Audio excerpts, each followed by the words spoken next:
भौजी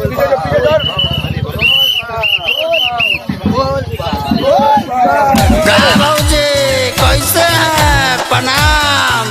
सगरो हारा सुनाई दे रहा है बोलबम का। अरे का बतावे देवर जी, जब से सावन चढ़ा है ना अजबे लीला हो रहा है। लीला? अरे तोरी का है लीला?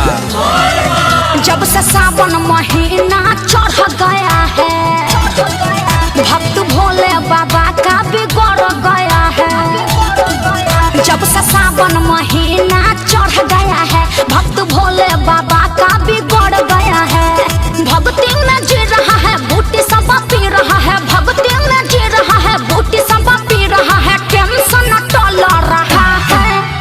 अरे और सुनिएगा दिमाग फेल हो जाएगा। अरे बताइए ना भौजी और क्या चल रहा है? सावन में गाजा चल रहा है, चिलम से धुआं निकल रहा है। सावन में गाजा चल रहा है, चिलम से धुआं निकल रहा है। समझे देवर जी? अरे आप समझने की बात कर रहे हैं, यहाँ समझदारी का नोस फूल रहा है। अब भक्ति में मेरा भी दिमाग झूल रहा है। अभी तो झूलिए रहा है अब फूल रहा है, आगे सुनिए ना। हाँ तो सुनाइए ना भौजी। चारों ओरिया बादल है छाया, लग रहा है गुड्डा जी। पानी झम झम बरस रहा है, सबका हैप्पी है मोडा जी। चारों ओरिया बादल है छाया, लग रहा है गुड्डा जी। पानी झम झम बरस रहा है, सबका हैप्पी है मोडा जी। सुइया पहाड़ देखो चढ़ रहे हैं, सुइया पहाड़ देखो चढ़ रहे हैं, कमी ना कुछ खल रहा है। चलना है तो चलिए ना, तो यहीं का गाजा बोले। और का चल रहा है जल्दी बताइए ना।